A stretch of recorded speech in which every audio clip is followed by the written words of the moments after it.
Salut à toi et bienvenue, j'espère que tu vas bien. Alors aujourd'hui on va parler du fait de créer un site internet professionnel quand on est consultant, quand on est freelance. Que tu aies commencé en tant qu'indépendant depuis longtemps ou pas, c'est peut-être une question que tu te poses.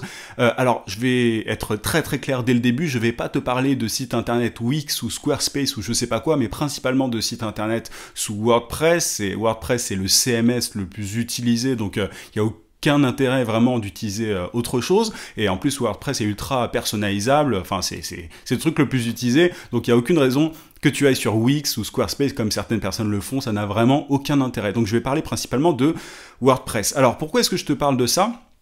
Simplement parce que j'ai moi-même, je suis dans une réflexion par rapport au site internet de mon agence, et si tu me suis régulièrement, tu sais que moi je fais vraiment la distinction entre ta marque personnelle, si tu communiques sur internet en ton nom, et ta marque, tu vois, la marque de ton agent, enfin de ton business de service, tu vois, ton business de service est une marque à part entière, et ton prénom et ton nom sont une autre marque à part entière, et tout ça peut être complémentaire. J'en ai déjà parlé il y a pas longtemps dans un podcast, je t'invite vraiment à regarder ça parce que c'est important, mais moi donc j'ai pas de site internet pour mon agence, je n'utilise pas de site internet pour mon agence, je sais comment faire pour attirer des clients grâce à un site internet, mais je voudrais vraiment t'expliquer pourquoi est-ce que pour moi ça n'est pas forcément nécessaire. D'un autre côté, j'ai refait mon site internet, le site internet de ma marque personnelle, donc yanlenen.com, tu as le lien en description si tu veux regarder à quoi ça ressemble.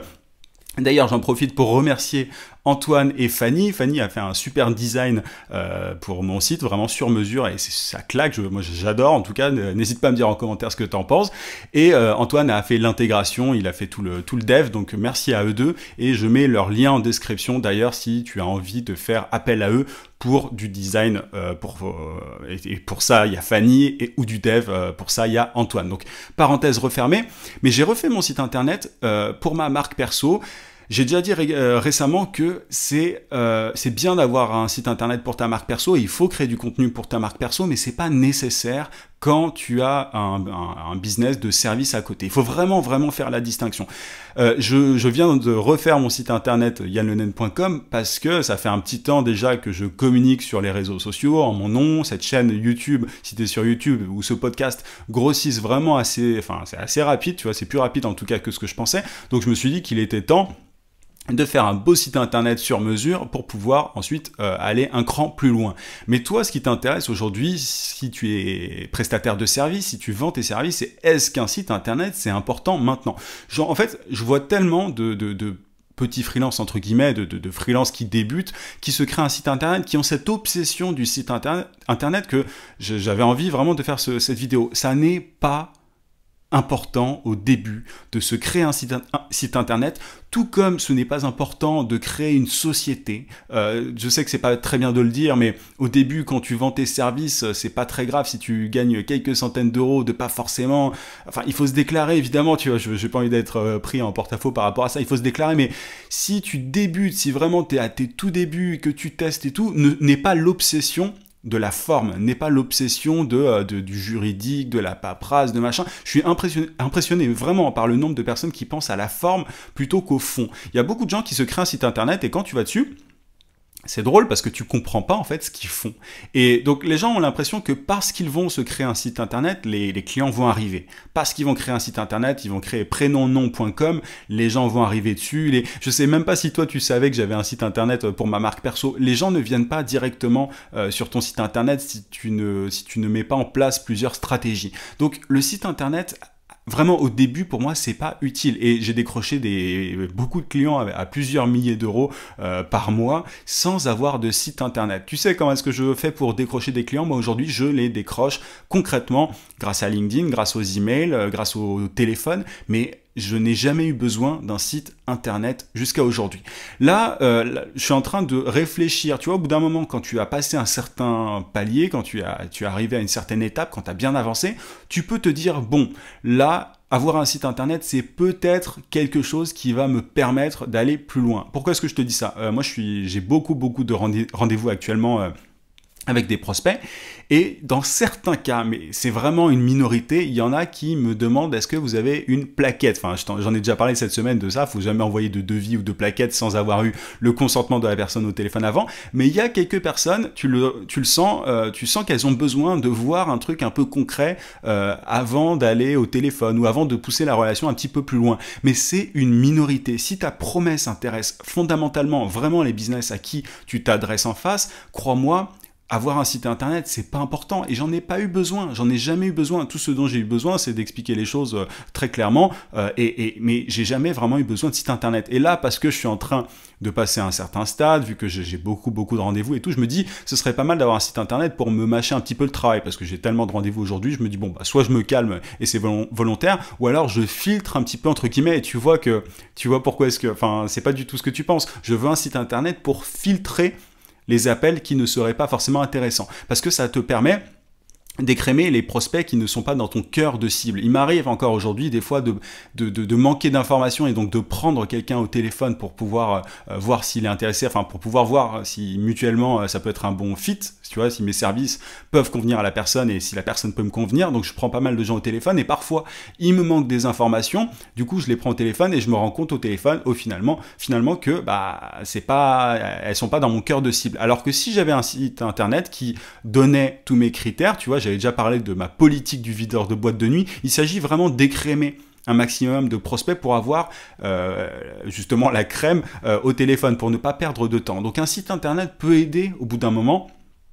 à clarifier ta promesse, à clarifier ta cible, ce que tu fais, surtout pas le prix. Ça, je l'aborde parce que je sais qu'on va me poser la question. Ne mets jamais, je vais le répéter 40 fois, jamais ton prix sur ton site internet. Jamais. Pourquoi ?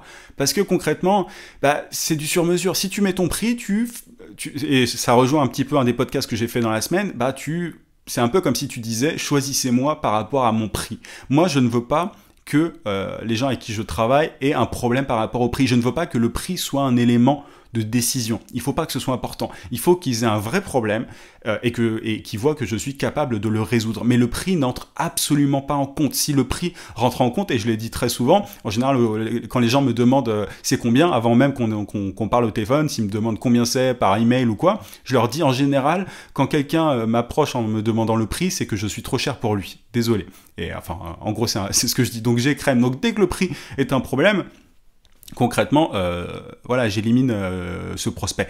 Et du coup, c'est pour ça qu'il faut pas que tu mettes ça sur ton site internet. Après, certains vont dire oui, mais si tu mets ton site internet et que c'est un gros prix, peut-être que c'est prohibitif pour les mauvais payeurs. Oui, en même temps, ça peut même faire partir certaines personnes qui auraient accepté si tu les avais convaincus au téléphone, tu vois, si tu avais parlé de vive voix avec eux. Donc, ne mets pas ton prix, parle-en au téléphone. Mais ce que ton site internet peut faire, encore une fois, que tu as que tu as atteint un certain palier, c'est vraiment préciser ta cible. Nous travaillons ou je travaille avec ce genre de personnes, je fais telle et telle prestation, je sais pas, je travaille qu'à distance.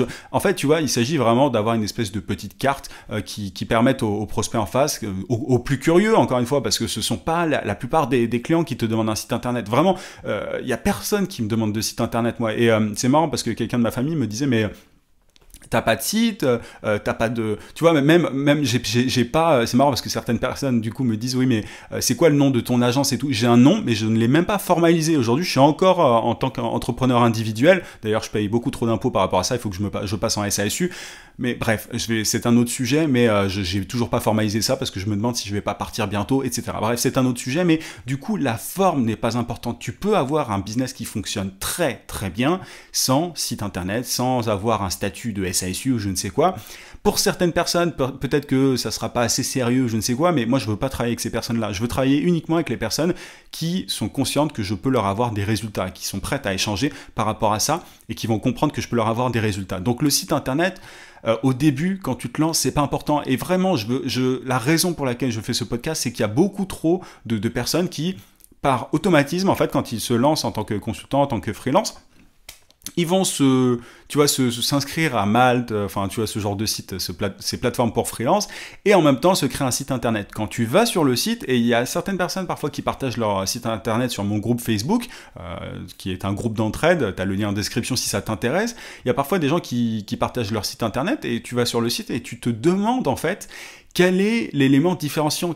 En fait, tu comprends pas au premier coup d'œil ce que fait la personne. Si tu vois mon site yanlenen.com et que tu vas dessus, c'est ma marque perso encore une fois, c'est pas ma marque d'agence, mais tu vas comprendre vraiment dès la première page, la page d'accueil, ce que je fais, quelle est ma promesse pour les indépendants dont tu fais partie, puisque tu es sur le podcast. Mais tu vois, il s'agit de comprendre dès le premier coup d'œil ce que tu fais sur ton site. Donc, encore une fois, le site internet n'est intéressant, n'est utile qu'à un certain moment, quand tu as envie de passer un palier, mais si t'en crées un, quand même, ce qui n'est pas une mauvaise chose, hein, c'est juste, après c'est une question de priorisation, enfin, c'est à toi de priorité, c'est à toi de savoir sur quoi t'as envie de mettre l'accent ou quoi. Au début, si t'as un peu de temps et que t'as pas forcément beaucoup de clients, tu peux te créer un site internet, même si pour moi, tu gagneras beaucoup plus enfin, ce sera beaucoup plus efficace pour toi d'envoyer beaucoup d'emails ou beaucoup de messages sur LinkedIn plutôt que de te créer un site internet sur lequel personne ne viendra. Au début, crois-moi, et c'est comme ça, et c'est normal, personne n'ira sur ton site internet. Tu vois, en fait, c'est ça le problème, c'est que les gens créent un site internet, ils attendent que les clients arrivent, alors que pour le site internet, il faut en faire la promotion, il faut publier des articles, il faut collecter des emails, il faut faire la promotion de ton site internet depuis tes réseaux sociaux, depuis ton Facebook, depuis ton LinkedIn, depuis ton Twitter. Et en fait, tu te rends compte que tu fais beaucoup plus la promotion de ton site au final, mais que de tes services. Bon, ok, très bien, ton site fait la promotion de tes services, mais souvent, tes services sont très mal expliqués sur ton site internet. Donc ça n'a aucun intérêt. Il faut vraiment que tu passes au-delà de ça. Il faut pas que tu fasses partie de ces freelances qui se précipitent sur un site internet comme si c'était la norme, comme si c'était le truc qu'il fallait absolument faire. C'est une très mauvaise idée, c'est une très mauvaise utilisation de ton temps à court terme. Si tu veux avoir des résultats, ne fais pas ça. Si tout le monde le fait, et si 70% des auto-entrepreneurs mettent la clé sous la porte au bout de 3 ans, c'est que c'est pas une bonne chose à faire, tu vois. Donc, c'est pas que, il faut pas faire l'inverse de tout le monde, mais tu vois, moi, souvent, j'invite les gens à prendre un peu de recul sur ce que la majorité des gens font, parce que c'est pas toujours, c'est rarement d'ailleurs, la bonne chose à faire. Donc, prospecte d'abord, et ensuite, tu t'intéresseras à ton site internet, et en plus, en prospectant, tu vas te confronter au marché, donc tu vas comprendre ce que le marché veut, si ton offre résonne auprès d'une certaine population, auprès d'une certaine cible, et du coup, ensuite, tu pourras faire un site internet qui sera extrêmement bien fait et qui sera très clair au niveau de ta proposition, au niveau de ta promesse, ce qui n'est pas le cas quand tu débutes en tant que freelance. Souvent, on met tout et n'importe quoi, et je te parle des petits freelances, des petits consultants, mais c'est aussi le cas des grandes agences. Il y a beaucoup de grandes agences qui ont un site internet, tu vas dessus, et pas que des agences, enfin, tu vois, même des grosses sociétés, tu vas sur le site et tu ne comprends pas ce que ces sociétés font. Donc voilà, le site internet ne suffit pas. Il faut déjà que tu sois au clair par rapport à ce que tu fais, et ça, vraiment, pour y arriver, il n'y a que la confrontation au marché qui va te permettre de faire ça. Il n'y a que le fait d'aller parler aux gens à grande échelle qui va te permettre de déterminer ce qui intéresse les gens, et donc de pouvoir mettre les bonnes choses sur ton site internet. Mais voilà, pour résumer, ça n'est pas forcément utile de créer un site internet professionnel en tant que consultant, en tant que freelance au début. C'est simplement quand tu as envie d'aller plus loin. Moi, je suis en train, tu vois, du coup, de réfléchir à ça. Je me dis, bon, bah, ce serait pas mal de formaliser. J'ai de plus en plus de clients. Il faudrait que j'aille une étape plus loin, et notamment, d'ailleurs, créer une société aussi. Mais ça, c'est un autre sujet. Une société en plus de ma marque, de mon entreprise individuelle, hein, que ça soit clair. Mais du coup, voilà, c'est vraiment à un certain moment qu'il faut le faire, et pas forcément tout de suite. J'espère que j'ai été clair, et encore une fois, oublie Wix, Squarespace, etc. Concentre-toi sur WordPress, mais vraiment, la plupart des gens se créent un site internet comme pour se délester d'une certaine responsabilité, mais enfin, comme pour se faire du bien, tu vois, dans la tête, mais en soi, ça n'est que repousser le problème. Ce n'est pas ça qui t'attirera des clients à court terme. Pense court terme au début, c'est important pour la survie d'un business. C'est comme ça, c'est vraiment comme ça que tu fais. Tu dois aller à la chasse aux prospects, aux clients, c'est comme ça, et c'est pas en créant un site internet que tu vas y arriver.